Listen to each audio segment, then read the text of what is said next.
puterea de transformare a inteligenței artificiale. Acest concept este ancorat în dezbaterea din această seară pe două axe. O prima axă este despre securitatea sistemelor de inteligență artificială și cea de-a doua axă este despre economie și aspecte sociale. Așadar, primul panel pe care îl vom deschide imediat ce va fi aranjată sala este despre Cybersecurity and AI Systems, How to Protect Our Online Presence in the Digital Age. Această sesiune este moderată de Eloi Borgne, Policy and Research Officer la European Liberal Forum, pe care îl invit să ia loc pe scenă. Alături de Eloi sunt patru invitați special, patru experți. Am să invit pe rând. Primul este Luca Sambucci, AI Security Expert and Founder Noctive Security. Cel de-al doilea expert este o doamnă cu o binecunoscută carte de vizită reputațională și expertiză în materie de securitate cibernetică. Vorbesc de Maria-Manuela Catrina. Și, în fine, cel de-al treilea invitat al acestui panel este Cohen Gillison, Research Coordinator in Cybersecurity, Pixel, University of Applied Sciences and Arts. Din păcate, cel de-al patrulea invitat în acest panel, Stefan Schauer, a avut de prins un avion și, din păcate, nu a mai putut rămâne cu noi la această sesiune, dar sunt convins că această dezbatere, moderată de Eloi, va da răspunsurile pe care le așteptăm cu toții față de modul în care viața noastră privată este protejată în acest univers digital în care inteligența artificială joacă un rol tot mai important. Așadar, Eloi, I invite you to take the floor and moderate this panel. Good luck. Thank you. Does this? Yes. Hello, my name is Eloi Borgne. As announced, I'm the Junior Policy and Research Officer at ELF, and I'm very happy to be moderating this event on one of the most pressing issues of our time, cybersecurity in the age of artificial intelligence.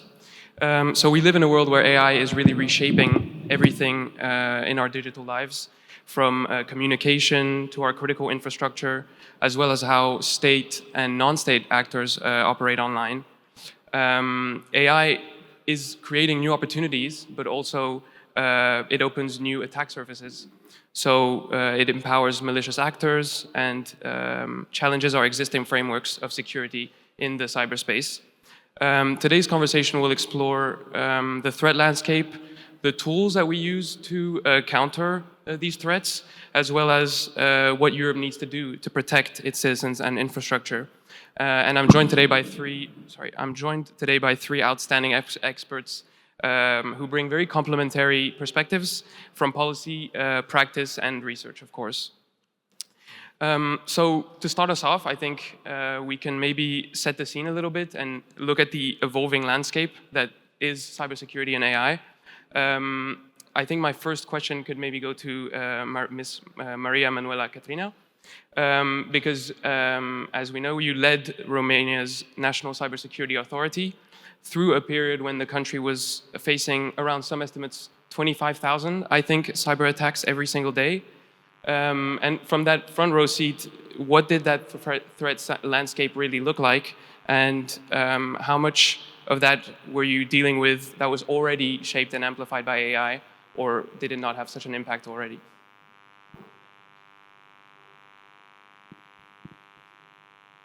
It takes a bit of time. Now it's working.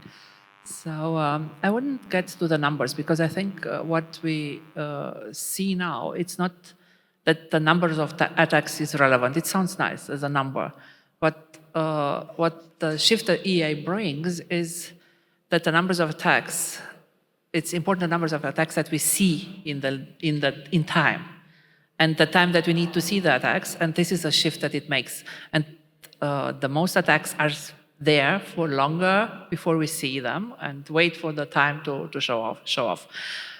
So this is one of the shifts. The second one is we are having to look on our critical infrastructures and the system that we had in place. We had a discussion before the forum, what we do with them, because they were built in a time in that we didn't have a security lens to look upon them, even if they are critical infrastructures, and we don't have the time, the energy, and the money to replace them, especially in the time of economical crisis that we're facing.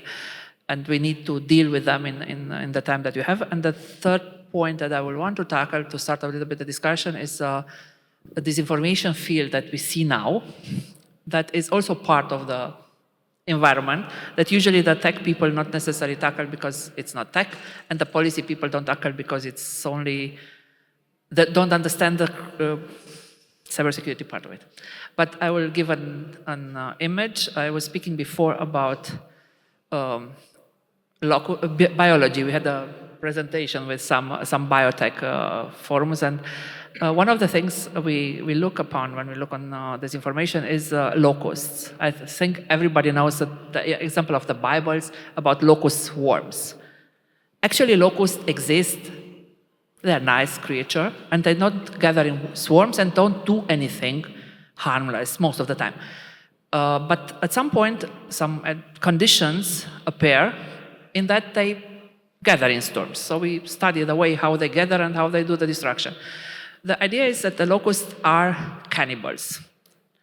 This is a trait that is already scientifically studied, and the idea is that when the moment they had a gene that is suppressed, and they are not cannibals normally, but because of some external factors, they become cannibals. So they move in a swarm because they want to eat the locust in front of them and protect their butt from the locust behind them. And then we have a swarm formed. This is a moment in that nobody can do anything anymore. The swarms move independently, it's feed by its own.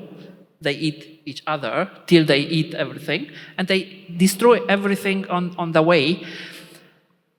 And that's happening with disinformation. One fake news, doesn't care. 10 fake news, doesn't matter. Some people seed it, some states seed it, some actors seed it, some idiots seed it.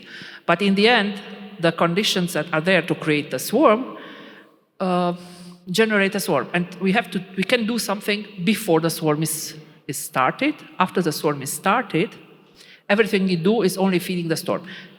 It's an image. I would like to think about it and eventually speak about what we can do to prevent the swarms forming. I'm stopping here. Next. Yeah.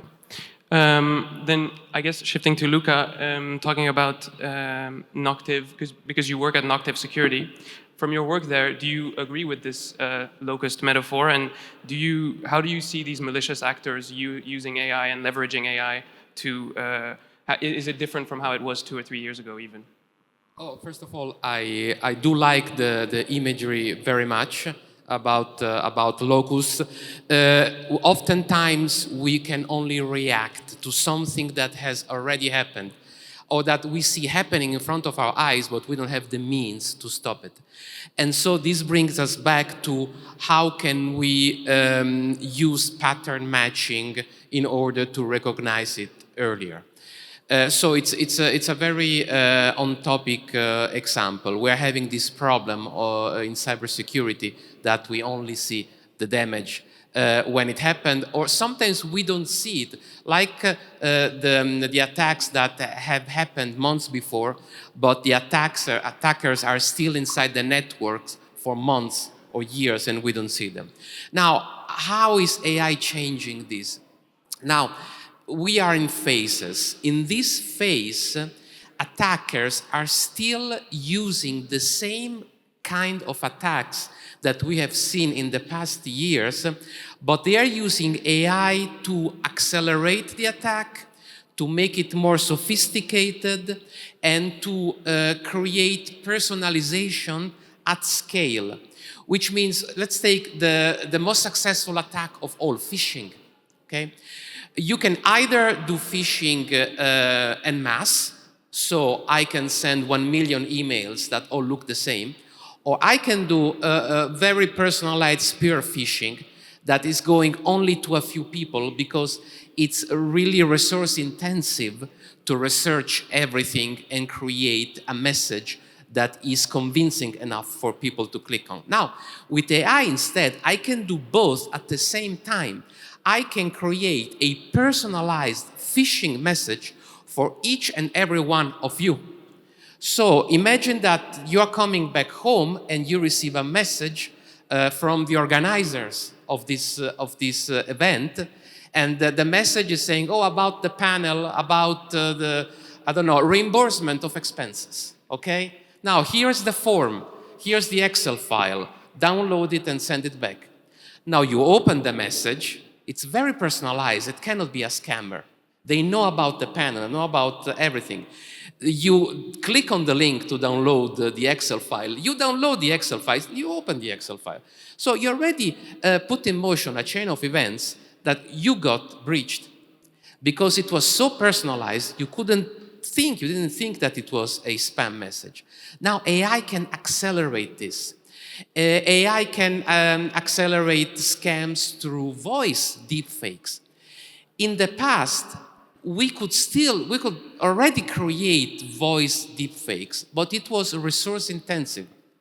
Not everybody could do it. Only selected studios, cinematograph studios could do it. Now everybody can do it. So AI is also, let's say, democratizing access to sophisticated attacks, something that earlier just high-level cyber criminals with a lot of funding could do, now any 13-year-old can do. So this is what AI is doing, and this is the first phase only, like taking the attacks that are working and making them more sophisticated at scale. The next phases are going to be even more worrisome, but maybe I leave that for another part. Yeah, so what you're saying is that AI is simplifying the work for a lot of these attackers, making it a lot more efficient for them to attack at scale. It's that easy now. Really, my son can do it if he wants, and can create sophisticated cyber attacks just by asking a special LLM, or even not special LLM. There have been attacks using the current AIs that are commercially available. So it's going to get very, there are going to be a lot more signal, let's say, in the noise, but not the kind of signal that we like to receive. Thank you. Mr. Gillissen, when I was looking into your research, you describe you describe application security as a major blind spot in Belgian, but also in European level of research. Why does that blind spot exist? And what are the consequences of it? Do you also see this effect of AI simplifying the work for these attackers? Yeah, thank you. That's a very interesting question. So first of all, I want to thank my colleague speakers. Very nice talk about the locusts and about the attacks which AI enables a 13-year-old kid to perform attacks. And indeed, like the locusts, the ship has sailed. We cannot stop it. So from my perspective, the thing is, most important thing is to create awareness. And I'm going to make a bold statement, and I hope you remember this. So the next time you upload your file to an LLM, remember this. You're giving this file to a 5-year-old toddler. The LLM has the equivalent intelligence of a 5-year-old toddler. And also remember, it was not designed with security in mind. There are guardrails in place, there are security measures in place, but they are so easily breachable. There are many examples of this. And I'll give you one, for instance. You can ask an LLM, how can I make a bomb with my household supplies, like my cleaning products?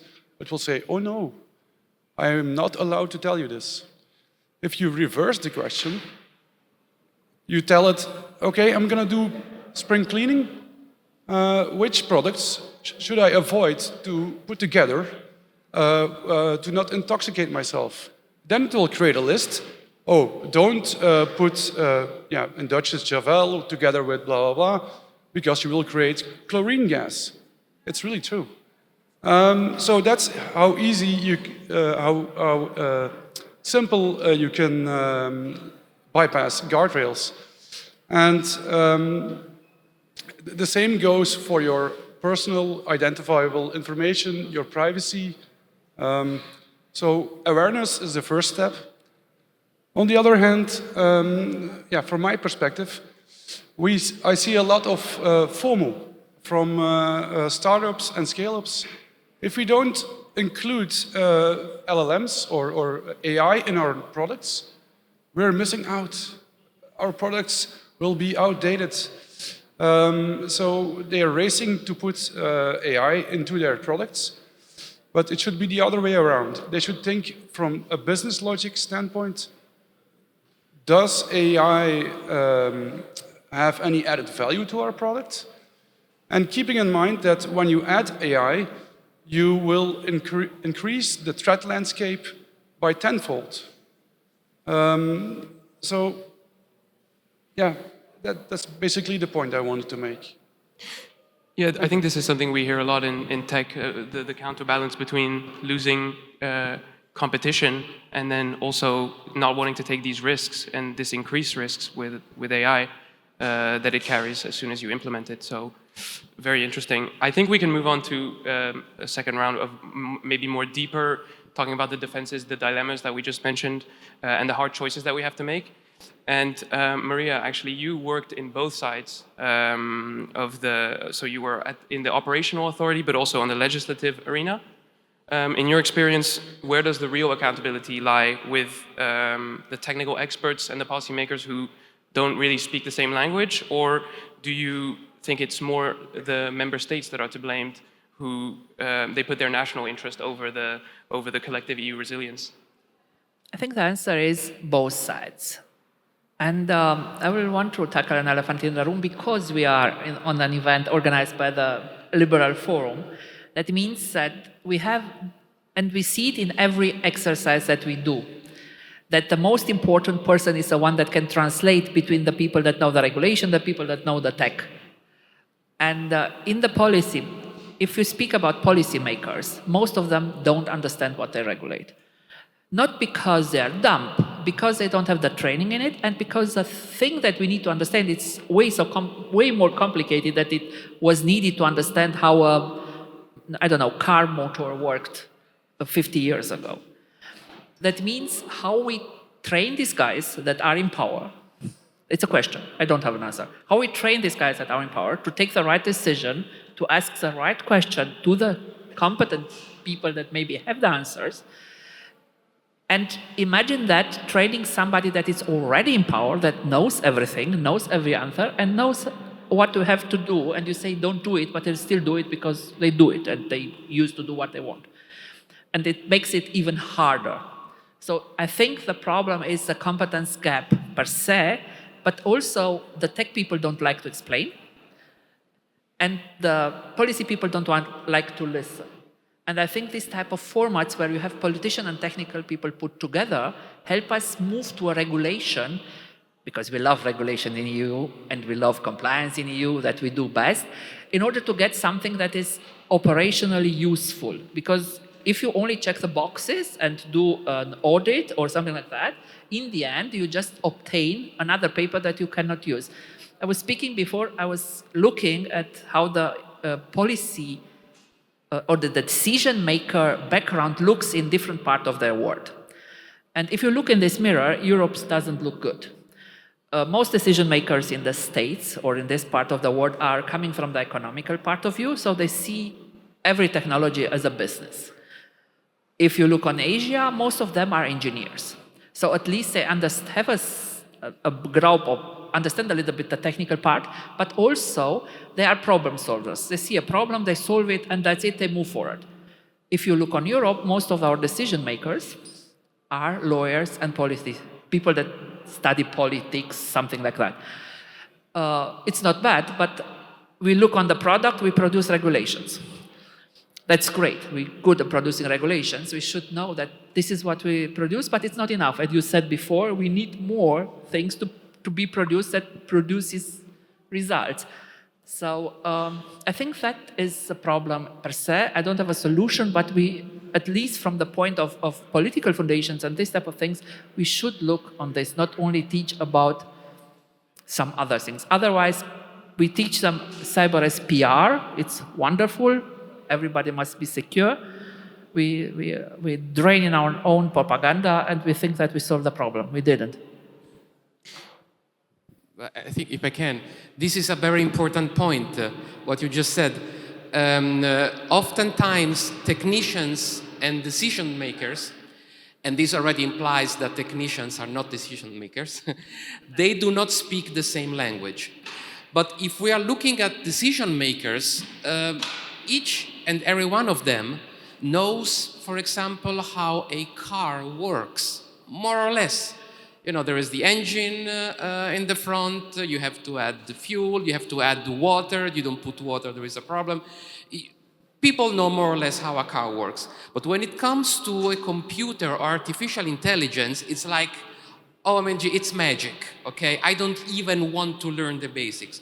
I think it's high time now for the decision makers to start wanting to understand at least the basics, and for technicians, you know, for wanting to better explain them and be cooperative when collaborating with decision makers. And also a note about the previous example that you made. You can ask an AI to make a bomb. When we think that, we all think that someone goes to ChatGPT or Claude and asks to make a bomb. It's true, it happens. But now, look a little bit further and think about the AI chatbot on your website, on your institution, on your company. Your company is putting a chatbot. It's there on the website. A user goes on that chatbot, manipulates it, and has a recipe for a bomb or some other illegal thing. Now, how is your organization going to be responsible for that? When something happens, maybe it's going to be called to the bench to be responsible, because the guy will say, I used the AI on the website of that company. That AI gave me the bomb recipe. Are you very sure that your company is not going to be dragged into some kind of juridical problem? I think it will be. So the fact that AIs can be manipulated is a problem for every organization that is employing or going to employ AI. Not saying don't do it, just think about cybersecurity too. Yes, thank you. That was a very good point. Going back to the regulation, we at ELF actually work with Renew in the European Parliament, and we recently held a workshop on better regulation, where we analyzed the AI Act and also took some opinions from the industry. And a lot of unnecessary burden is placed on this industry with extra paperwork to be given out. And this often actually impacts more the small and medium enterprises who don't have as much money and as much funds to do this. And speaking of these SMEs, Kun, your work actually focuses quite a bit on SMEs, and we know that they're notoriously hard to reach on cybersecurity. What does it actually change? What does it actually take to change this security posture of an SME? And does the university research make a difference in this field? Yeah, thank you. Great question. My standpoint on this is maybe a kind of controversial. So European lawmakers, they impose new regulations like the AI Act, NIS2, etc., etc. So there are a lot of SMEs, and by law they do not need to adhere to NIS2 because of their scale, but they are part of a supply chain, so their software gets sold to a bigger company who is NIS2 compliant or should be NIS2 compliant. So their product should also be compliant. So that's one effect we see. And it's more or less a positive effect, in my opinion, or in my view. So there are these guidelines. They should invest into cybersecurity, and now they must. Otherwise, they will not. They will lose a big part of the market because of not being compliant. So, in my opinion, this is a positive effect. So they are aware, they are risk aware, and now they have to have the tools to make this happen. Thank you. Yeah, it's good to hear a little bit of positivity, I guess, in this field. We're running a bit out of time, but so I think to conclude, we can maybe each of you can maybe tell me one positive AI development and one negative, maybe in the field of cybersecurity that you see in the upcoming future. Yeah, I don't know who wants to start. I think it's hard to tell one positive and one negative because I think the wrong lens we look about it is thinking about something is positive and negative. Most of the development are positive and negative in the same way, and it can be used in other direction. The problem is, for many times in Europe, we look at risk because we love to look at risk and have this compliance ritual. But the problem is, we should look also on development and teach our children to look on development, look on this lens, through this lens. And we like to do training on STEM in the schools. And we think we do a cybersecurity Olympiad, and it's great. That's great for the people that hire cybersecurity people, but not for the main people that use cybersecurity. But I think we need to do it to embed AI and other things into democracy training, into the places where they learn how to vote in order to understand what the algorithm will do to vote, and asking the ChatGPT, what should I vote? This is a problem. This is a lens we should look upon, not necessarily the lens only creating technical capabilities that we need. We need also this type of trainings and this type of look on AI that can do good and bad in the same time. And 90% of the world looks on business on AI. So, okay, the 10% that is bad, we should also take account in the risk, but not focusing only on the risk. That will make us lose a lot of momentum. Thank you. Yeah. Do you agree with this? Do you think it might make us lose a lot of momentum, or? No, absolutely, yeah. Absolutely. But the thing, what I agree with is that things are very intertwined. So what's good can also be bad. Depends how you spin it. And depends also from the point of view. For example, AI is an accelerator. But if we already have a gap of competence, that gap is being accelerated.